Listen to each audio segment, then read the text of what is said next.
Hello everyone, अब देखो हम मैट्रिक्स का जो है क्विक रिवीजन करेंगे। ठीक है, मैट्रिक्स का आपको जो भी क्विक रिवीजन होगा उसके बारे में आप करते हैं पढ़ते हैं। ठीक है, देखो आपके टाइप ऑफ मैट्रिक्स होते हैं। ठीक है, अगर आप देखोगे तो ये मैट्रिक्स बहुत ही इंपॉर्टेंट है, लोअर ट्रायंगल और अपर ट्रायंगल। अपर ट्रायंगल का मतलब है कि अपर ट्रायंगल जीरो नहीं है। बच्चे बहुत कंफ्यूज होते हैं। अपर ट्रायंगल कौन सा हो गया? ऊपर वाला ट्रायंगल स्क्वायर मैट्रिक्स में। लाइक जो आपका लाइक ये कोई मैट्रिक्स है तो ये डायगोनल एलिमेंट होगा, ये उसके ऊपर का होगा, ये नॉन जीरो है। मतलब जो भी ट्रायंगल, जैसे अपर ट्रायंगुलर मैट्रिक्स है, अपर ट्रायंगुलर का मतलब है कि अपर मेंबर्स जीरो नहीं होंगे। ठीक है ना, लोअर वाले जीरो होंगे, सॉरी ये वाले ना, लोअर वाले ये इट विल बी जीरो। और ऐसे ही लोअर ट्रायंगल में क्या हो जाएगा कि अपर वाले जीरो होंगे। तो आपको यही ध्यान रखना। तो अपर ट्रायंगल का मतलब उल्टा लोअर जीरो, और लोअर ट्रायंगल का मतलब अपर जीरो। बस आपको यही ध्यान रखना है ना। तो ये आपका क्या हो जाएगा, अपर ट्रायंगल और लोअर ट्रायंगल मैट्रिक्स आपको पता होना चाहिए। तो अपर ट्रायंगल का मतलब क्या हुआ सर, ये रहा ट्रायंगल, ये लोअर वाला जीरो हो गया। और लोअर ट्रायंगल का मतलब है उल्टा, अपर ट्रायंगल जीरो हो गया। जीरो कौन सा होगा? उल्टा वाला। ये याद ध्यान रखना है। डायगोनल मैट्रिक्स क्या होता है? जिसमें डायगोनल को छोड़ के बाकी सब एलिमेंट जो होते हैं जीरो होते हैं, तो डायगोनल मैट्रिक्स हो गया। लाइक लिखा हुआ 2 3 4 0 0 0। स्केलर मैट्रिक्स क्या होता है? ये डायगोनल मैट्रिक्स ही है, इसमें डायगोनल के अगर सभी एलिमेंट जो है सेम हो जाए। ठीक है, एक मिनट। ठीक है, ये ठीक कर लेना, ये 5 5 5 होगा। मतलब स्केलर वो होता है जिसमें डायगोनल के सारे एलिमेंट क्या हो, सेम हो। इट शुड बी सेम, सभी सेम होंगे। सिमेट्री मैट्रिक्स क्या होता है? अगर मैं किसी मैट्रिक का ट्रांसपोज करूं, ट्रांसपोज क्या होता है? लाइक 1 2 3 4 5 6 7 8 9। ट्रांसपोज का मतलब क्या है? ये अगर रो है तो उसे कॉलम में कर दो, लाइक 1 2 3, फिर अगला क्या है 4 5 6 है, ऐसा आ जाएगा 4 5 6, फिर 7 8 9 है, ऐसा आ गया। तो इसका ट्रांसपोज हो गया। तो अगर किसी का मैट्रिक का ट्रांसपोज उसी मैट्रिक्स के इक्वल है तो वो क्या होता है? सिमेट्रिक। अगर उसी मैट्रिक का transpose negative of that matrix है तो वो स्क्यू सिमेट्रिक होता है। तो ये एग्रीकल्चर इंजीनियरिंग में बहुत सारे क्वेश्चन आते हैं इससे। तो स्केलर को ठीक कर लेना। If the diagonal elements are the same then it will the scalar matrix. Diagonal का मतलब है डायगोनल को छोड़ के बाकी सब जीरो होंगे। लो ट्रायंगल का मतलब है अपर वाला जीरो होगा, और अपर ट्रायंगल का मतलब है लोअर वाला जीरो होगा। सिंपल है, इसमें ऐसा कुछ है नहीं। आपको ए इनवर्स तो बताइए होगा। ए इनवर्स क्या होता है? Adjoint of A divide by mod A. ठीक है, ये रहा ए इनवर्स। ठीक है, और ये मोड ए क्या होता है? Determinant of A. डिटर्मिनेंट में मान के चल रहा हूँ आपको निकालना आता होगा। ठीक है, अब देखो रैंक को थोड़ा डिस्कस कर लेते हैं। रैंक के बहुत सारे क्वेश्चन बनते हैं। लाइक फॉर एन एग्जांपल, आपको कोई मैट्रिक्स हो, लाइक 1 2 3 4 5 6 7 8 9। ठीक है, आपका ये यहाँ पे आपका होता है x1 y1 z1, और यहाँ पे आपका होता है a1 a2 a3, ऐसे करके, है ना। मतलब ऐसी क्वेश्चन लिखी होती है 1x1 plus 2y1 plus 3z1। सबसे पहले आपको इस मैट्रिक्स के फॉर्म में लिखना है। तो इसमें बनता है आपका एक ए मैट्रिक्स होता है। ए मैट्रिक्स होगा आपका हो गया ये। एक होता है ए डॉट बी। देखो कैसे लिखते हैं इसको, 1 4 5 2 5 8 3 9 6। फिर यहाँ पे डॉट लगाते हैं, क्या लगाते हैं? डॉट, और ये उतारते हैं। ये आपका हो गया that is your matrix, that is x matrix जो आपका ए से दिखा रहे हैं, ये आपका बी हो गया। अब इसको लिखते हैं टोटल मैट्रिक्स है। तो यहाँ पे अगर आप देखोगे तो एक मैट्रिक्स ए है। ठीक है, एक मैट्रिक्स जिसको मैं ए से दिखा रहा हूँ, एक मैट्रिक्स है ए बाई ए स्लैश बी, इसको मैं ए स्लैश बी से दिखा रहा हूँ। तो ये दो मैट्रिक्स है। तो आपको जब भी रैंक निकालनी हो, ठीक है, रैंक या फिर सॉल्यूशन, दोनों को डिस्कस कर लेंगे। बहुत ही आसान है, बच्चों वाली चीज है। आपको सबसे पहले इन दोनों टर्म को जीरो करना है। इन दोनों टर्म को जीरो करना है तो R2 को R1 से जीरो करना, आप ट्रांसफॉर्मेशन कर सकते हो ना, और R3 को R1 से जीरो करना। मतलब आपको ये टर्म ऐसे ही रहेंगे, आपको ये दो जीरो बनाने हैं। सबसे पहले क्या करना है सर? R2 को चेंज करना R1 में। लाइक R2 टेंस टू क्या हो सकता है? R2 माइनस 4R1 इसमें, लाइक, है ना। आप ये करोगे तो जीरो हो जाएगा। ऐसे ही R3 को भी R1 से ही करना, R3 को भी R1 से ही करना जीरो। तो ये दोनों जीरो हो गए। तो ये आपका चेंज होकर आ जाएगा यहाँ पर। ठीक है, अगले टर्म में आपको इसको जीरो बनाना है, लेकिन इसको जीरो तब बनाना है कि ये जीरो ना हिले जो हमने बनाए थे। ध्यान से सुनना किस तरह। सबसे पहले आपको ये लोअर जो दो लाइन थी उसको जीरो बनाया, फिर तीसरे में मुझे इसको जीरो बनाना है, लेकिन जीरो तब बनाना है कि मेरा ये दोनों जीरो ना हिले। तो उसके लिए सबसे आसान होता है कि आप R3 को R2 में कर दो। आप ट्रांसफॉर्मेशन ऐसा करो कि R3 वाला R2 में कर दो, क्योंकि ऑलरेडी जीरो है। जीरो माइनस कुछ भी लगाओगे जीरो ही हो जाएगा। तो जैसे ही आप ये जीरो बनाओ, बस यहाँ पे आपको ये करना है। बस ये वाला जो आपका ट्रायंगल होता है इसको जीरो बनाना है। अगर यही 4x4 का होता तो फिर 3 टर्म और आया था यहाँ पर, ऐसे करके जीरो बनता। मतलब आपको अगर ये 3x3 का मैट्रिक्स है तो ये आपको ये वाला टर्म जीरो बनाना है, पहले ये वाला, और फिर लास्ट में ये वाला।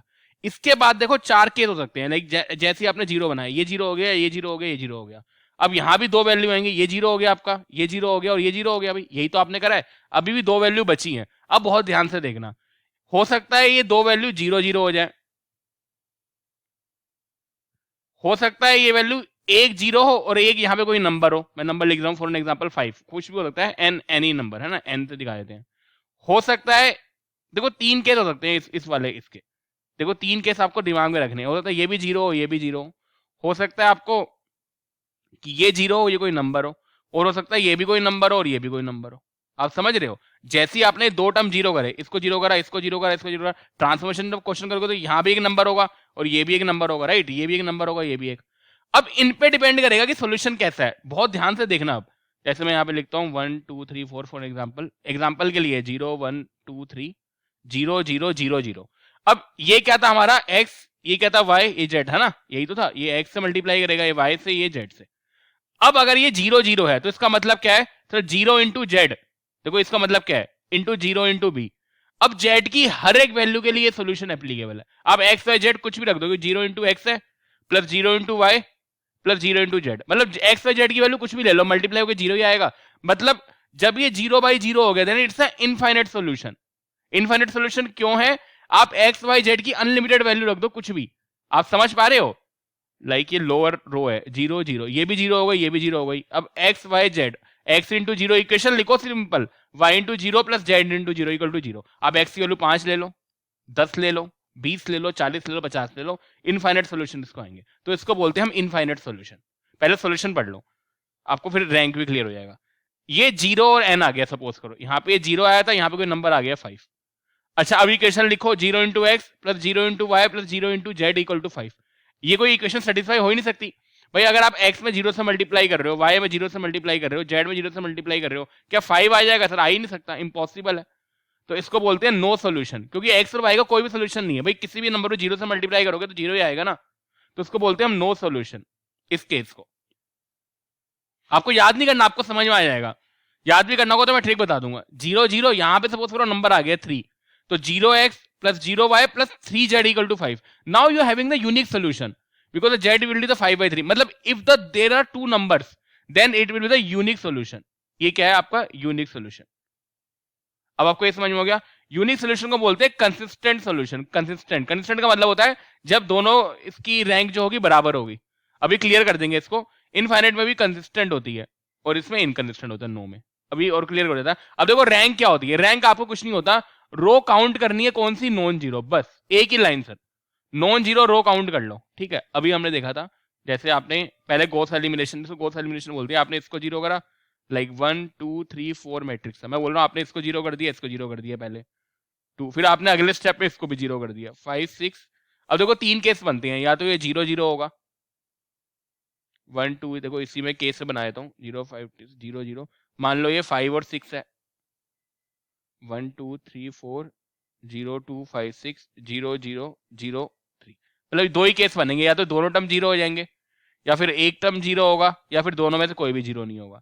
अब अगर दोनों में से कोई भी जीरो नहीं है, मतलब अगर, अब देखो आपको सोल्यूशन लिखना है। अब आपको पता है इसमें x से मल्टीप्लाई करूं, y से मल्टीप्लाई करूं, z से मल्टीप्लाई करूं, जीरो आ रहा है, तो इनफाइनाइट सोल्यूशन होंगे इसके।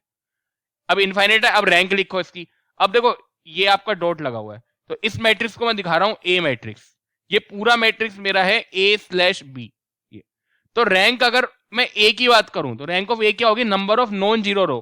तो ये नॉन जीरो रो है। नॉन जीरो रो का मतलब है कि सारे एलिमेंट जीरो ना हो, बस, है ना।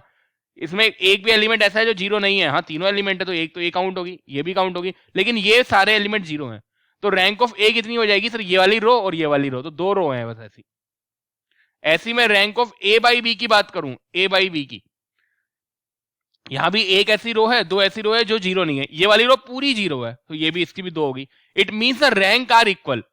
तो इनफाइनाइट सोल्यूशन में रैंक ऑफ ए जो होता है rank of A by B के इक्वल होता है, but it is less than the number of the variables. Number of variable कितने थे, एक्स वाई जेड 3, तभी ये इनफाइनाइट सोल्यूशन है। लेकिन कंसिस्टेंट है। कंसिस्टेंट क्या होता है, if the rank are equal then it will be the consistent, ठीक है। तो ये इनफाइनाइट हो गया। अब यहां पर आओ, अब आपको पता है 0x plus 0y plus 5z equal to 6। 5 मतलब एक यूनिक सोल्यूशन आपका आ जाएगा जब दोनों नंबर होंगे। तो आपका ये क्या सर यूनिक सोल्यूशन है, क्योंकि आपको पता है z की एक वैल्यू आ रही है, फिर आप यहां से y की वैल्यू निकाल सकते हो, 2y plus 5z equal to 6। ये तो x y z ही है ना, ठीक है। ये आपका वाला मैट्रिक्स है, ये यूनिक सोल्यूशन है। यूनिक सोल्यूशन हमेशा कंसिस्टेंट होता है। कंसिस्टेंट क्या होता है, कंसिस्टेंट वो सोल्यूशन होता है जिसमें रैंक ऑफ ए, पहले रैंक ऑफ ए निकालो, सर ये भी नॉन जीरो रो है, ये भी नॉन जीरो रो है, इसमें भी नॉन जीरो रो है, क्योंकि 5 जीरो होना है, तो एक एलिमेंट भी अगर जीरो नहीं है तो नॉन जीरो हो गया। जीरो का मतलब है सारे एलिमेंट जीरो होंगे। तो मैं ए मैट्रिक्स की बात करूं सिर्फ इस मैट्रिक्स की, तो इसकी रैंक कितनी हो गई 3, क्योंकि 3 नॉन जीरो रो हैं। रैंक ए बाई बी की बात करूं तो इसकी भी यही हो गई 1 2 और ये 3, भाई इसकी भी 3 है सर, दोनों की ये भी इक्वल हो गया, तो कंसिस्टेंट हो गया, जैसे ही दोनों की रैंक इक्वल हुई कंसिस्टेंट हो गए, और इन नंबर ऑफ वेरिएबल्स के इक्वल 3 वेरिएबल थे एक्स वाई जेड, तो यानी यूनिक सोल्यूशन है। अब आओ आपका देखो यहां पर, अब यहां पे देखो 0x, ये एक्स वाई जेड है, ये लास्ट वाले से पता लग गया था 0x प्लस 0, कौन बच्चा इसको सोल्व कर सकता है? कोई बच्चा सोल्व नहीं कर सकता है भाई, एक्स में कुछ मल्टीप्लाई करो जीरो ही होगा, 0 प्लस 0 प्लस 0 3 थोड़ा हो सकता है, तो कोई सोल्यूशन ही एग्जिस्ट नहीं करता, नो सोल्यूशन। तो आपको ये याद नहीं करना, आप बस लास्ट वाले में खुद लॉजिक लगा के देखना कि हो क्या रहा है, तो ये नो सोल्यूशन हो गया। अच्छा मैं अब रैंक ऑफ ए निकालता हूं, रैंक ऑफ ए कितना होगा सर? एक तो ये रो है जो जीरो नहीं है, एक ये वाली रो भी है जो जीरो नहीं है, एक ये वाली रो भी है जो जीरो, ये वाली रो जीरो हो गई देखो पूरी, तो रैंक ऑफ ए कितना हो जाएगा? ए आपका इतना मैट्रिक्स है बस, तो ये वाली रो और ये वाली रो, तो रैंक ऑफ ए 2 हो गई। मैं rank of A by B की बात करूं तो सर एक ये रहा, 2 ये रहा, और ये वाली रो भी जीरो नहीं है, क्योंकि सर ये एलिमेंट जीरो नहीं है, तो जब ये एलिमेंट जीरो नहीं है तो रैंक ऑफ ए भी क्या हो गई? 3 हो गई, क्योंकि सर ये वाली रो भी जीरो नहीं है, ये भी जीरो नहीं है, और ये भी जीरो नहीं है, तो ये 3 हो गई। इन दोनों में रैंक इक्वल नहीं आई, इसलिए इसको बोलते हैं इनकंसिस्टेंट सॉल्यूशन। इनकंसिस्टेंट का मतलब होता है रैंक आर नॉट इक्वल, ये दोनों आपके कंसिस्टेंट है, ये आपका यूनिक है, ये आपका इनफाइनाइट है, बिकॉज रैंक आर इक्वल, दो इसमें नंबर ऑफ वेरिएबल्स कम है। तो रैंक निकालने के लिए सिंपल आपकी चीजें हैं, रैंक अगर आपको निकालना है, सोल्यूशन निकालना है, आपको पहले स्टेप में इसको जीरो करना है इसकी सहायता से, इसको जीरो करना है इसकी सहायता से, पहला स्टेप हो गया। अगले मतलब R2 टेंस टू R2 का ट्रांजिशन माइनस समथिंग R1 होगा, R3 tense to R3 minus someone R1 होगा, ये जीरो बनाना आना चाहिए, क्लास 12 की चीजें हैं। अगले स्टेप में आपको इसको जीरो बनाना है, फिर आपको यहां पे 2 नंबर बचेंगे दिस। अब ये 3 केस होते हैं, दोनों जीरो हो जाए, दोनों जीरो हो गए तो नो सोल्यूशन, ठीक है। हो सकता है दोनों नंबर आ जाए n और n, यूनिक सोल्यूशन, सॉरी दोनों जीरो हो गए तो इनफाइनाइट सोल्यूशन, है ना, दोनों n नंबर आ गए तो यूनिक सोल्यूशन। हो सकता है ये जीरो हो जाए और ये 5 आ जाए तो ये नो सोल्यूशन है। तो ये 3 केस आपके बनते हैं इस नंबरों के हिसाब से। अब आपको पता है इनफाइनाइट सोल्यूशन है, तो आपको यहाँ पे रैंक काउंट कर सकते हो। अब अगर दोनों जीरो हैं तो अगर मैं ए मैट्रिक्स की मैं रैंक ऑफ अगर ए लिखूं सिर्फ यहाँ पर, जनरली एक ही पूछी जाती है, तो दोनों जीरो है तो ये तीनों टर्म जीरो होगा, तो ये 2 हो जाएगी रैंक जनरली मतलब हो सकता है ये भी जीरो हो जाए, देखना पड़ेगा वो, तो मैं जनरली की बात कर रहा हूँ। यूनिक में क्या होगा? ये जीरो नहीं होगा, नंबर होगा, तो ये रैंक 3 हो गई, 1 2 3 ऐसे करके। मान लो ये 0 और 5 है तब भी रैंक 2 होगी, 1 और 2, इस तरीके से आप रैंक कर सकते हो। देखो क्वेश्चन सोल्व करेंगे क्लियर हो जाएगा, ठीक है। तो आपका ये रैंक होता है, ये 3 लिखा हुआ है कंसिस्टेंट सोल्यूशन में, आपके ये क्या हो जाएगा? यहाँ पे नंबर, बॉक्स का मतलब है कोई नंबर बचा होगा, तो 2 नंबर होंगे तो यूनिक हो गया, दोनों अगर ये जीरो होगा तो इनफाइनाइट होगा, एक्स वाई जेड की वैल्यू के लिए कुछ भी रख दो आप जीरो ही आएगा, और ये 3 जीरो है, यहाँ पे कोई नंबर है तो नो सोल्यूशन है। It's inconsistent solution, these are both are consistent solution, ठीक है। कैरेक्टरिस्टिक इक्वेशन होती है, कोई मैट्रिक्स आपको गिवन हो, स्क्वायर मैट्रिक्स, उसका ए माइनस लेमडा ही करो। लाइक आपको मैट्रिक्स दे दिया 1 2 3 4 5 6 7 8 9, है ना, ऐसे करके, तो माइनस लेमडा आई क्या होता है? 1 0 0 0 1 1 0 0 1, ठीक है। इतना नहीं करते, मैं बता दूंगा, फिर 1 में से लेंथ करोगे 1 माइनस लेमडा आ जाएगा, 3 2 आ जाएगा, ये 5 4 माइनस लेमडा आ जाएगा, 6 7 8 माइनस लेमडा आ जाएगा, 9 आ जाएगा।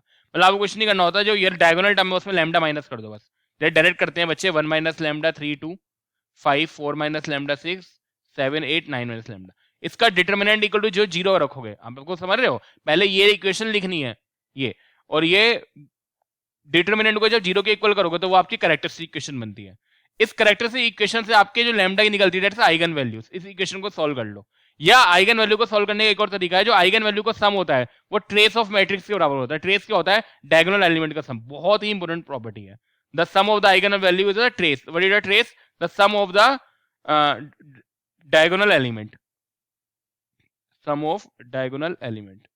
और जो मल्टीप्लीकेशन होता है, मतलब इन्हीं दो प्रॉपर्टी में मैक्सिमम क्वेश्चन सॉल्व हो जाएंगे गेट एग्रीकल्चर इंजीनियरिंग के मैक्सिमम क्वेश्चन। जो मल्टीप्लीकेशन होता है आइगन वैल्यूज का, वो आपका डिटरमिनेंट के इक्वल होता है, तो ये भी बहुत आसान है, ठीक है। अच्छा, और आपको सपोज करो कोई कैरेक्टरिस्टिक इक्वेशन आई, आपने ये करा mod A minus lambda equal to zero, जब सॉल्व करोगे सपोज करो ऐसी इक्वेशन आ गई lambda square minus lambda plus 3 equal to zero. आप इसी में लैम्डा इक्वल टू पूरा मैट्रिक्स रख सकते हो, इसका भी यूज होता है A square plus minus 2 lambda plus 3, इसको देखेंगे क्या यहाँ पे यूज होता है तब आपको क्लियर होगा। मतलब you can use the characteristic equation as a Cayley Hamilton theorem. The Cayley Hamilton theorem के तहत you can replace the eigen value beta by a vector, ठीक है। बाकी क्लियर करेंगे। अब देखो मान लो कोई ए मैट्रिक्स है जो 3/3 का है, तो मुझसे पूछा है, मैंने किसी नंबर से मल्टीप्लाई करा, मुझे पता है मोड ऑफ ए सपोज करो 2 है, मैंने कहा कि 2 है, मतलब मैं हर एलिमेंट को 2 से मल्टीप्लाई कर रहा हूँ, तो क्या होगा, इसका क्या होगा, तो ये आपका होता है जितना इसके 3/3 का मैट्रिक्स है तो उसकी पावर n कर दो इनटू ए, मतलब इसका आंसर हो जाएगा 8 ऑफ डिटरमिनेंट ऑफ ए यानी 16। अगर मोड ऑफ ए 2 है, अगर मैं उसके हर एलिमेंट को 2a का मतलब क्या होता है, हर एलिमेंट में 2 से मल्टीप्लाई होगा, फिर उसका डिटरमिनेंट निकालोगे तो 16 आएगा। तो यही फॉर्मूला लिखा हुआ है। किसी एलिमेंट का डिटरमिनेंट 2 है, मैंने ट्रांसपोज का पूछा है तो वो भी आपका 2 ही होगा, तो जो ट्रांसपोज होता है उसका भी डिटरमिनेंट 2 होता है। मान लो कि मोड ए 2 है, मैंने पूछा इनवर्स का कितना होगा, तो वो 1/2 होगा, ये मोड ए इनवर्स का 1/a होता है। अच्छा मान लो कि मैंने पूछा डिटरमिनेंट ऑफ ए 4 है, तो बताओ ए की पावर 4 का कितना होगा, तो डिटरमिनेंट की पावर 4 ही होगा, तो 4 की पावर 4, मतलब ये यहाँ पे ये सब होती है एप्लीकेबल होती हैं। एक बहुत ही अच्छी प्रॉपर्टी है, क्वेश्चन है जैसे मोड ए इक्वल टू 5 है, तो बताओ ये मोड का मतलब समझ रहे हो, इसको बोलते हैं डिटरमिनेंट, है ना। तो बताओ डिटरमिनेंट ऑफ एडजॉइंट ए कितना होगा, तो उससे पहले बताओ ए कौन से बाई मैट्रिक्स है, सपोज करो 3/3 का है, तो आज का फॉर्मूला होता है डिटरमिनेंट ऑफ ए n-1, तो आपको हो जाएगा ये 5 है, n क्या है, n/n का मैट्रिक्स, तो 5 का स्क्वायर 25। अच्छा मैंने बोला एडजॉइंट ऑफ एडजॉइंट है, इसका कितना होगा, तो उसका फॉर्मूला होता है मोड ए की पावर n-1 का स्क्वायर, तो मोड ए सर 5 था, n 3 था, 3-1 का स्क्वायर कितना हो जाएगा 4, तो इस तरीके से कर सकते हो, ठीक है। तो ये दोनों फॉर्मूले बहुत, डिटरमिनेंट में डरना नहीं है बिल्कुल भी, ये बहुत इंपॉर्टेंट है और ये वाला बहुत इंपॉर्टेंट है, और ये भी, मतलब डिटरमिनेंट की सारी प्रॉपर्टी बहुत इंपॉर्टेंट है, बहुत ही आसान भी है। अच्छा एक इनवर्स का मान के चलो कि आपको आता होगा, कोई मैट्रिक्स गिवन है सपोज करो ऐसा a equal to a b c d, तो इनवर्स क्या होता है, adjoint a divide by mod a, ठीक है ये रहा। तो इसका डायरेक्ट फॉर्मूला होता है, अगर आपको 2/2 का मैट्रिक्स है डायरेक्ट याद करके जा सकते हो, a b c d given है, तो इन ए और डी को आपस में रिप्लेस कर दो, कर दिया, और यहाँ पे माइनस साइन चढ़ा दो, माइनस साइन चढ़ा दिया, डिवाइड बाई इसका मोड ए, मोड ए क्या होगा a d minus b c, ये रहा। तो इसका डायरेक्ट फॉर्मूला होता है, कुछ नहीं करना, you just will have to change the place value और यहाँ पे साइन चेंज कर देना, डायरेक्ट ये फॉर्मूला है, इतना बड़ा दिख रहा है। तो यहाँ पे अगर डी को ए पे ले आया, ए को डी पे ले आया, हो गया, इसको साइन चेंज कर दिया, माइनस बी और माइनस सी हो गया, 1 मोड ऑफ ए क्या होगा, a d minus b c, तो ये रहा। इसको याद करने की जरूरत नहीं है, लिख सकते हो डिटरमिनेंट ऑफ ए, बहुत ही आसान है।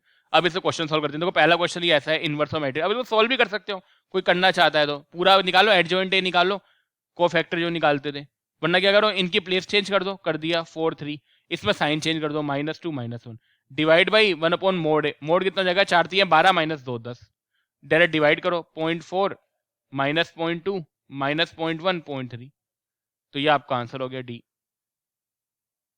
डायरेक्ट क्वेश्चन होते हैं। आइगन वैल्यू निकालनी है देखो इसकी, अब आइगन वैल्यू निकालने के देखो मैं एक पहला क्वेश्चन जो है सही से कर देता हूँ। जैसे आइगन वैल्यू निकालने के दो तरीके हैं, एक तो होती है characteristic equation a minus lambda I is equal to determinant equal to 0, तो a माइनस लैम्डा आई का मतलब क्या है, माइनस लैम्डा आई क्या होता है 1 0 0 1, तो पहले लैम्डा को इससे मल्टीप्लाई करो तो लैम्डा लैम्डा हो जाएगा ये, फिर 5 माइनस लैम्डा होगा ये, फिर ये 3 होगा, फिर ये 1 होगा, फिर ये 4 माइनस लैम्डा होगा, फिर ऐसे इसकी इक्वेशन बनेगी डिटरमिनेंट इक्वल टू 0, फिर आप इन दोनों का मल्टीप्लाई करोगे। मैं एक बार करके बता देता हूँ ताकि अगर कभी फंसो तो ये भी यूज करना आना चाहिए, ठीक है। फिर इस इक्वेशन को सॉल्व करोगे, लैम्डा की 2 वैल्यू आएंगी, तो अगर इस इक्वेशन को सॉल्व करोगे तो क्या होगा, lambda square minus 9 lambda plus, ठीक है, lambda square minus something like that equation बन रही होगी, फिर इसको सॉल्व करोगे तो वैल्यू होती है। लेकिन आप जो है मैक्सिमम क्वेश्चन प्रॉपर्टीज से कर सकते हो, दो प्रॉपर्टीज होते हैं, दोनों आइगन वैल्यू का सम जो है उसके ट्रेस के इक्वल होता है, ट्रेस मतलब डायगोनल एलिमेंट के सम के, तो 5 + 4 9, और जो दोनों आइगन वैल्यू का क्रॉस प्रोडक्ट है वो आपका डिटरमिनेंट के इक्वल होता है, वो कितना हो जाएगा 5 चौक 20 माइनस 3 17, तो देखो लैम्डा प्लस लैम्डा 2 9 है, तो ये तो होगा ही नहीं, इन दोनों का सम करोगे तो माइनस में आएगा, इनका सम करोगे यही माइनस में आएगा, ये भी नहीं होगा। अच्छा इनका सम भी 9 आएगा, इनका सम भी 9 आएगा, तो आइदर सी और आइदर डी है। अब दोनों के मल्टीप्लाई करके देखो 17 आ रहा है, तो अगर 2 और 6 की मल्टीप्लाई करोगे तो 12, थोड़ा पॉइंट 12 तो हो सकता है 14 तक पहुंच जाए, ज्यादा से ज्यादा नहीं, लेकिन इनका करोगे तो ये जो है 6.3 इंटू 2.7, ये आपका आता है 17.01, तो कैल्सी में चेक कर सकते हो, तो जो है अप्रोक्स 17 के बराबर है दोनों का, तो आप जो बोलोगे आपका सी इज राइट आंसर। तो आपको ये जरूर ध्यान रखना है प्रॉपर्टीज, क्या प्रॉपर्टीज है, आइगन वैल्यू का सम डायगोनल एलिमेंट के सम के बराबर होता है। ये रहा, इसको ट्रेस बोलते हैं। ट्रेस क्या होता है? The summation of diagonal elements. और जो आइगन वैल्यू का क्रॉस मल्टीप्लीकेशन होता है, लाइक 3 आइगन वैल्यू तो तीनों का क्रॉस प्रोडक्ट और तीनों का एडिशन आता है यहाँ पे, वो आपका डिटर्मिनेंट के इक्वल होता है, जिसको मैं मोड ऐसे दिखाता हूँ। ये ध्यान रखना। मैट्रिक्स अब एक कैसा मैट्रिक्स है? देखो अब आपको बताइए, ए मैट्रिक्स है, ये रहा, ठीक है। डायगोनल तो हो नहीं सकता, डायगोनल में तो डायगोनल को छोड़ के होंगे ना, ठीक है। लाइक अगर मैं यहाँ पे रखूँ 0, 0.5, 1.5, माइनस का 0.5, 0, 2.5, माइनस का 1.5, माइनस का 2.5, 0। अब इसका ट्रांसपोज ले लो। आप ट्रांसपोज कैसे करोगे? इसको, ये रो है, इसको कॉलम बना दो, तो 0, 0.5, 1.5 हो गया। अगली रो है, इसको कॉलम बना दो, माइनस का 0.5, 0, 2.5। अगली रो है, इसको कॉलम बना दो, माइनस का 1.5, माइनस का 2.5, 0। तो अब ये जो है, अगर आप देखोगे, इसमें सिर्फ माइनस का डिफरेंस है, मतलब ये 0 है, ये 0.5 था, ये माइनस साइन चेंज हो गया, ये 1.5 था माइनस, मतलब it's equal to the minus है। तो जब भी आपका ट्रांसपोज जो है माइनस ए के इक्वल होता है, तो it's a skew symmetric matrix. तो ये आपको पता होना चाहिए। When a transpose of a matrix is equal to the minus उसके इक्वल है, तो वो कैसा होगा? स्क्यू सिमेट्रिक होगा। डायगोनल एलिमेंट क्या होता है? डायगोनल तो हो नहीं सकता, डायगोनल में डायगोनल को छोड़ के बाकी सब 0 होंगे। यहाँ के तो डायगोनल के 0 है, ठीक है। सिमेट्रिक भी नहीं होता, तो सिमेट्रिक को तो ए ट्रांसपोज ए की इक्वल होता है, तो ये तो आ ही नहीं रहा। ऑर्थोगोनल मैट्रिक्स आपका अलग होता है। ऑर्थोगोनल को आपको जो है उसकी प्रॉपर्टी जो है चेक करनी पड़ेगी ऑर्थोगोनल मैट्रिक्स की, है ना। अगर आप ऑर्थोगोनल यहाँ पे प्रॉपर्टीज चेक करोगे, तो यहाँ पे वो नहीं करेगा इसको कंप्लीटली, ठीक है। तो इसलिए वो भी नहीं होगा, सेटिस्फाई नहीं करेगा इसको, तो ये आपको ध्यान रखना है, ठीक है। कैरेक्टरिस्टिक इक्वेशन देखो, कैरेक्टरिस्टिक इक्वेशन कहां से निकलती है ना, बताया था, मोड ए माइनस लैम्डा का डिटर्मिनेंट इक्वल टू 0। ऐसे क्वेश्चन है ये वाला। जैसे मोड आपको दे रखा है दिस 2√2√2 1, ठीक है। तो आपको बताया ए माइनस लैम्डा पहले निकालो, ये मैट्रिक्स आएगा। इस मैट्रिक्स आपको डिटर्मिनेंट 0 करना है, ध्यान रखना। तो 2√2√2 1 that is a matrix A minus lambda I. तो लैम्डा को मैं डायरेक्ट ले आ रहा हूं अंदर, आई को मैं लिखता है ना 1 1 0 0, मैं लैम्डा को मल्टीप्लाई कर दिया, लैम्डा 0 0 लैम्डा। अब ये मैट्रिक्स आएगा, इट्स आल्सो अ मैट्रिक्स। क्या मैट्रिक्स होगा? 2 माइनस लैम्डा √2 माइनस 0, √2 माइनस 0 और 1 माइनस लैम्डा। इसका भी डिटर्मिनेंट आपको 0 के इक्वल करना है। डिटर्मिनेंट कैसे निकलेगा? This into this minus this into this. तो ये आपको ये हो जाएगा 2 माइनस लैम्डा, एक minute, 2 minus lambda into 1 minus lambda minus √2 into √2 that is 2 equal to 0। अब इसको सॉल्व कर लोगे तो lambda square minus 3 lambda plus 2 minus 2 equal to 0 आएगा। तो lambda square minus 3 lambda is equal to आपकी कैरेक्टरिस्टिक इक्वेशन आ गई। तो कैरेक्टरिस्टिक इक्वेशन का एक ही फॉर्मूला जो आपको याद रखना है, that is mod A minus lambda I का डिटर्मिनेंट इक्वल टू 0। बहुत ही आसान है, कुछ ऐसा कुछ उसमें है नहीं। देखो रैंक निकालनी है, रैंक का मैंने बताया था कैसे करते हो। अब देखो इस क्वेश्चन को सॉल्व करते हैं ढंग से। 5 3 -3 -1 ये आपका होता है मैट्रिक्स से, लेकिन हमें पूरे की रैंक पूछी है ना, हमें उसने वो नहीं पूछा कि इसकी क्या होगी। अच्छा मेरे ख्याल से ये लगा हुआ है, उसने रैंक ऑफ ए पूछा है शायद, ठीक है। 3 2 -2 -1 2 -1 2 8 ये रहा। सबसे पहला काम क्या है? इसको 0 बनाओ और इसको 0 बनाओ। सबसे पहला काम कैसे बनाओगे? अब आपको यहाँ पे ट्रांसफॉर्मेशन लगाना आना चाहिए। जैसे ये ट्रांसफॉर्मेशन लगा रखा है R3 को, अगर मैं R2 को 5 R2 माइनस 3 R1 करूं, मतलब पहले मैं इसे 5 से मल्टीप्लाई करूं तो 15 हो जाएगा, माइनस में 3 से मल्टीप्लाई करूं तो 15 माइनस 15 0 आ जाएगा। तो जब भी आप कर रहे हो तो आपने R2 को R1 कर रहे हो ना, R2 को चेंज कर रहे हो और आपने R2 को चेंज कर दिया, और इसी स्टेप में आप R3 को भी चेंज करोगे। R3 को कैसे कर रहे हो? 3R3 माइनस 2R2, देखो कर रखा है, ठीक है। तो जैसे तो पहले R1 लिख दो, R1 को चेंज तो नहीं कर रहे। 5 3 -3 माइनस, अब आपको करना आना चाहिए। जैसे 5 R2, ऐसे मैं एक स्टेप करके बता देता हूँ। 5 इंटू 3 राइट, माइनस 3 इंटू 5, पहले का 0 आ गया। ऐसे अगले करोगे तो 5 into 2 it is 10 minus 3 into 3 9 1 आ जाएगा। ऐसे से करोगे तो -1 -2 आ जाएगा। अब ऐसे इसको करो, R3 tense to 3R3 minus 2R2। 3R3 का मतलब क्या है? 6 माइनस 2R2 का मतलब क्या है? 10, ठीक है। तो ये 3R3 minus 2R1,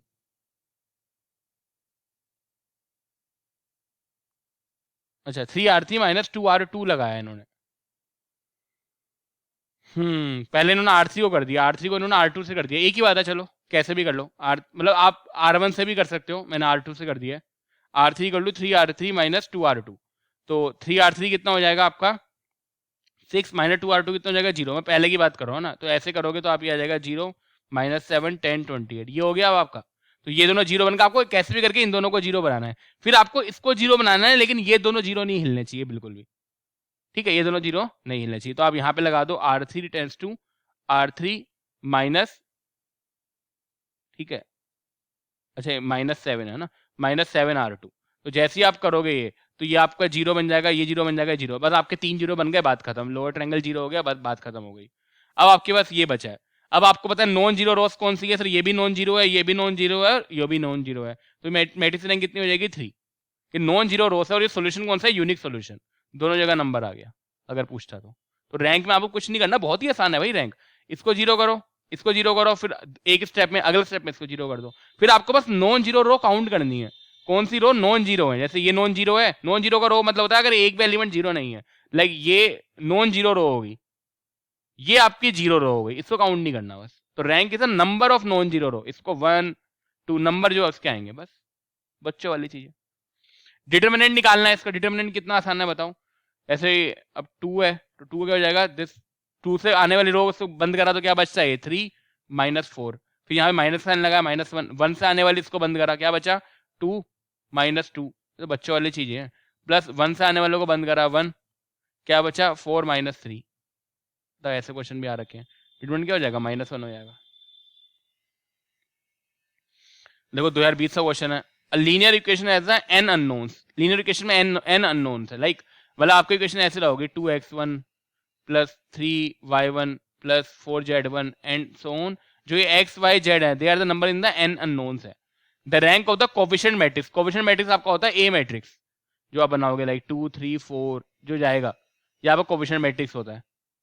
and the augmented matrix आपका होता है ये वाला, तो कोफिशिएंट मैट्रिक्स क्या होता है, सपोज करो 2x1 plus 3y1 plus 4z1 equal to 4 है, ऐसे 2x1 plus 3y1 plus 9z1 equal to 9 है, ऐसे करिए, है ना। तो ये एक कोफिशिएंट मैट्रिक्स आपको हो जाएगा 2 3 4 5 3 1, that is a coefficient matrix. Augmented matrix क्या होता है, दोनों का मैट्रिक्स मतलब करके 2 3 4, फिर आप ये एलिमेंट भी ले लियो, इसको डॉट से दिखाते हैं 4 2 3 9, दैट इज दिस, ये आपको ऑगमेंटेड मैट्रिक्स होता है। तो rank of the coefficient matrix and augmented matrix linear system are the R1 and R2। इसकी रैंक जो है R1 है, वो पूरे की रैंक कितनी है R2 है, जो सिर्फ ये वाला मैट्रिक्स है उसकी रैंक R1 है। The condition for the consistent with a unique solution, consistent में क्या होता था, देखो कंसिस्टेंट में क्या होता था, अगर कोई भी ये मैट्रिक्स है तो ये वाला आपका ए मैट्रिक्स होगा और ये आपका ए जो स्लैश बी होगा, that is your augmented matrix. तो इसमें क्या होता है, सपोज करो 2 3 1 5 है, 6 3 1, आपने इसको जीरो करा, इसको जीरो करा, इसको जीरो करा, यहाँ पे दोनों नंबर आते हैं, लाइक फॉर एन एग्जाम्पल 5 3 आ गए फॉर एन एग्जाम्पल, तो यहाँ पे इसकी रैंक और इसकी रैंक बराबर होगी, बिल्कुल होगी, और दोनों की रैंक जो है नंबर ऑफ वेरिएबल के इक्वल होगी, हम पहले डिस्कस कर चुके हैं। तो this is rank R1, this is rank R2, तो both rank will be equal, because दोनों की देखो इसकी रैंक काउंट कर लो 1 2 3 आ रही है, और ठीक है इसकी कर लो 1 2 3, और पूरे ही कर लो 1 2 3, तो दोनों की रैंक 3 आ गई और नंबर ऑफ वेरिएबल के भी इक्वल है। तो R1 is equal to R2 equal to, and क्या होगा आपका यूनिक सोल्यूशन होगा, क्या होगा सर ये, it's a unique solution, unique. अगर मैं यही बात करता इनफाइनाइट सोल्यूशन की, तो इनफाइनाइट में क्या होता, दोनों जीरो हो जाते, तो आपकी रैंक तो अभी बराबर है, लेकिन वो लेस देन वेरिएबल के इक्वल होती है, क्योंकि रैंक इसकी क्या हो जाती 1 और 2 2, क्योंकि ये तो जीरो हो गया भाई, ये तो जीरो हो गया, और अगर पूरे की बात करें 1 2, ये भी जीरो हो गया, तो इसमें ये हो जाता, ये इनफाइनाइट का केस होता। नो सोल्यूशन की अगर मैं इसमें बात करूं, नो सोल्यूशन में क्या होता सर, ये जीरो होता, यहाँ पे कोई नंबर होता 5, तो रैंक ऑफ ए क्या होती, is not equal to rank of 2, तो बराबर ही नहीं आते नो सोल्यूशन में। तो यूनिक सोल्यूशन में बराबर होते हैं और नंबर ऑफ वेरिएबल के इक्वल होते हैं, इनफाइनाइट में ही बराबर होते हैं लेकिन less than number of variables होते हैं।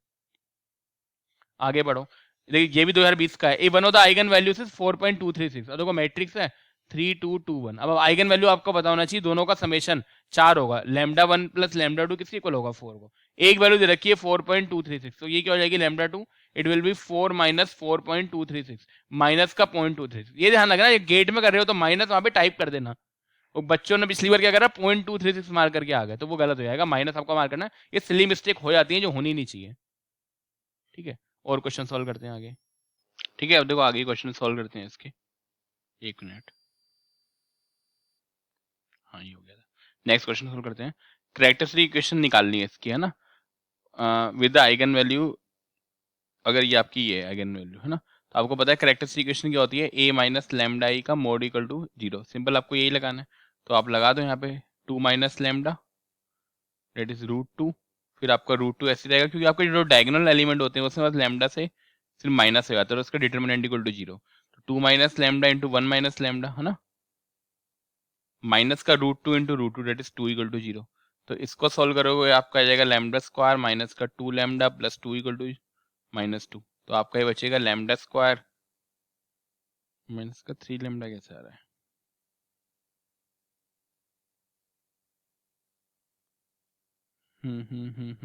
ये 3 लैम्डा ही आएगा ना, ये ठीक कर लेना भाई। ठीक है, तो lambda square minus 3 lambda equal to 0, तो आपका जो है सी जो है राइट आंसर है, ये C is your right answer. Next question करते हैं। Consider the following linear equation, the solution for the which set only exist when the value of the x2 is. ठीक है, आपको सॉल्यूशन निकालना है कि कब इसका एग्जिस्ट करेगा, जब आपकी x2 की वैल्यू हो। देखो आपको यहाँ पे रैंक ही चेक करनी पड़ेगी, मतलब सबसे पहले आपको इसको 0 करना है, इसको 0 करना है, राइट, फिर आपको अगले स्टेप में इसको 0 करना है, फिर आपको डायरेक्ट यहाँ से x3 की वैल्यू मिल जाएगी। फिर जब आपको x3 की वैल्यू मिल जाएगी यहाँ पर, फिर आपको ये इक्वेशन पता होगी, फिर आप x2 की वैल्यू निकालोगे। मतलब ये बेसिक आइडिया है इस क्वेश्चन का। तो अगर आप देखोगे तो क्वेश्चन क्या है, आपको क्वेश्चन देखो करते हैं 1 1 1 6, आपने मैट्रिक्स बना लिया अपना, फिर 2 2 3 14 2 2 3 14, फिर 3 1 2 14 3 1 2 14। Now you will make this 0. How you will make this 0? You will say the R2 will be R2 minus 2R1, right? और R2 को 2R1 करोगे तो 0 हो जाएगा ये वाला टर्म, और इसी में आप ये वाला लगा दोगे R3 tense to R3 minus 3R1। ठीक है, आप ये लगा दोगे। जैसे ही आप ये करोगे नेक्स्ट स्टेप क्या होगा, ये तो ऐसे ही उतार दो 1 1 1 6।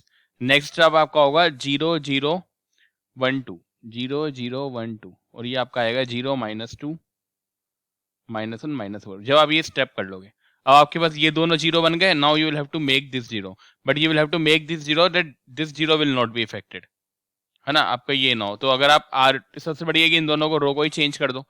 तो जैसे ये चेंज करोगे तो 1 1 1 6 हो गया, ये आ जाएगा 0 -2। बहुत सारे तरीके हैं -4 करने के, एक तरीका है कि दोनों रो को शिफ्ट कर दो 0 0 1 2। Now you have make these 3 0, है ना। अब आपको पता है ये x1 है, ये x2 है और ये x3 है, तो इक्वेशन बन गई x3 is equal to 2, right, 1 into x3 is equal to 2। तो आपको यार x3 की वैल्यू आ गई 2 की, ये रही। एक इक्वेशन यहां से बनेगी माइनस का 2x2 माइनस का x3 इज इक्वल टू आपका ये क्या आएगा, माइनस का 4 आएगा, राइट, माइनस का 4, है ना, यही बन रही है ना इक्वेशन। हाँ, अब रख लो यहाँ पर x3 की वैल्यू 2 आई थी, रख दो यहाँ पर, तो माइनस का 2x2 माइनस x3 की वैल्यू कितनी आई थी sir 2 is equal to minus का 4। तो माइनस का 2x2 ये इस साइड जाएगा तो ये माइनस का 2 हो जाएगा, तो x2 की वैल्यू क्या आ गई 1। तो you can say the 1 is the answer, right, the value of the x2 is 1। ठीक है, जिसके लिए आपका यूनिक सोल्यूशन जो है एग्जिस्ट करेगा। और एक तरीका यह था कि आप कुछ सॉल्व नहीं कर रहे, डायरेक्ट इनको सॉल्व कर लो, तीनों इक्वेशन है, तब भी आपका आ जाएगा। ठीक है, ठीक है, नेक्स्ट करते हैं। If P into A cross B, आपको A मैट्रिक्स गिवन है, B मैट्रिक्स गिवन है, आपको P निकालना है। P क्या आपका होता है A into B matrix, right. A क्या है आपका 2 3 1 0, B क्या है 1 3 0 2 1 2। ठीक है, तो आपको पता है इसका इससे मल्टीप्लीकेशन होगा, तो 2 इंटू 1 प्लस 1 इंटू 2, राइट, फिर 2 इंटू 1 2 इंटू 3 प्लस 1 इंटू 1, फिर 2 इंटू 0 प्लस 1 इंटू 2। तो इस तरीके से कर सकते हो। फिर 3 का इससे होगा 3 into 1 plus 0 into 2, 3 into 3 plus 0 into 1, 3 into 0 plus 0 into 2, इस तरीके से कर सकते हो। तो ये आपका आ जाएगा 4, ये 7, ये 2, ये 3 9 0। तो इसमें तो ज़्यादा कुछ करना नहीं है, बी इसमें राइट आंसर। नेक्स्ट क्वेश्चन करते हैं। आइगन वैल्यूज निकालनी है। देखो आइगन वैल्यू निकालने के दो तरीके हैं, या तो आप a माइनस लैम्डा ही करो, उन दिनों को डिटर्मिनेंट निकालो, 0 के इक्वल करो, या आपको प्रॉपर्टी से कर लो कि दोनों आइगन वैल्यू का सम किसके इक्वल होगा, sum of diagonal element, that is 4। तो यहीं से ऑप्शन मैच कर लो, ये तो होगा नहीं, तो 0 आ रहा है इनका सम 4 आई है, ये भी नहीं होगा। अच्छा, ये दोनों हो सकते हैं, इनका सम करोगे तो 2 प्लस √3 प्लस 2 माइनस √3, तो ये भी 4 आएगा, ये भी 4 आएगा। अच्छा, दोनों का मल्टीप्लीकेशन किसके इक्वल होता है, मोड ऑफ ए के, तो इट इज 4 माइनस 3 1। तो यानी दोनों का मल्टीप्लीकेशन कितना आना चाहिए 1। तो इनका मल्टीप्लाई करके देख लो, 2 प्लस √3 और 2 माइनस √3, इसका मल्टीप्लाई करोगे तो A square minus B square, right, 4 minus 3 तो 1, तो ये तो 1 आ गया, तो ये ठीक है। अगर आप इसका मल्टीप्लाई करोगे तो 7 आ रहा है, दिखा भी रखा है, क्योंकि ये करोगे तो ये rate is A minus I B है, rate is A plus I B है, ये हो जाएगा A square minus I square B square, लेकिन आई स्क्वायर खुद ही -1 होता है तो माइनस है इसको प्लस बना देगा, तो A square plus B square आएगा। It mean it will B 4 + 3 that is 7। तो ये सेटिस्फाइड नहीं करेगा, तो आपको क्या हो जाएगा, डी राइट आंसर है। नेक्स्ट देखो, द मैट्रिक्स इसका ट्रांसपोज ले लो। इफ यू सी डायगोनल हो नहीं सकता, क्योंकि डायगोनल में डायगोनल को छोड़ के बाकी सब जीरो होंगे, इसमें डायगोनल के जीरो कर रखे हैं। इसका ट्रांसपोज करोगे तो 0 2 -3 है, इसको ऐसे लिख दो रो में। फिर अगली रो क्या है, -2 0 4 -2 0 4। फिर अगला क्या है 3 -4 0 3 -4 0। ये कर लिया। अब देखो इस मैट्रिक्स माइनस का ही अंतर है। अगर मैं माइनस बाहर ले लूं और सबके साइन चेंज कर दूं तो ये वही मैट्रिक्स बन जाएगा। देख लो, +2 -3 +2 -3 -2 0 +4 -2 0 +4 +3 -4 0 +3 -4 0। It is minus of A ही है, तो ये स्क्यू सिमेट्रिक होता है। If your A transpose equal to -8 it is skew symmetric. ठीक है, नेक्स्ट पढ़ते हैं। आइगन वैल्यू बतानी है इसकी। अब आइगन वैल्यू दोनों का सम करो, λ1 + λ2 किसके इक्वल है, 6 + 3 9 के। यहीं से ऑप्शन देखो, ये हो सकता है, बिल्कुल हो सकता है। ये तो नहीं होगा, ये भी नहीं होगा, या तो ये है या फिर ये है। दोनों के आइगन वैल्यू का समेशन 9 है। फिर λ1 × λ2 करो, डिटर्मिनेंट ऑफ ए 6 या 18 माइनस ये क्या है आपका 1 × -2, राइट। तो ये -2 हो जाएगा, तो 20 आना चाहिए। तो इनका मल्टीप्लाई करोगे तो 18, तो ये भी नहीं है। ये ऐसा करोगे तो 5 × 4 20 है, तो सी से राइट आंसर। क्या था इसमें ऐसा, A is a square matrix will be the lower triangular if and only AMN represent the mth row and the lnth को। अब लोअर ट्रायंगल क्या होता है, तो लोअर ट्रायंगल आपका होता है इस लोअर ट्रायंगल को छोड़ के, है ना, इसको लोअर ट्रायंगल को छोड़ के आपके बाकी सब जीरो होंगे, राइट।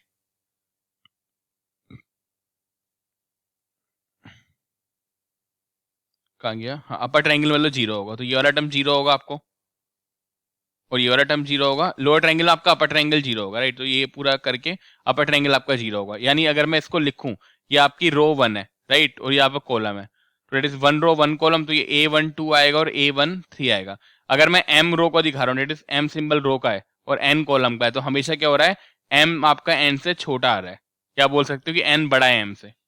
ठीक है, तो यही दिखा रहा है कि AMN is equal to 0 when the N is greater than M। तो आपका A जो है राइट आंसर है। ये रहा, इसमें क्या था बताओ ऐसा।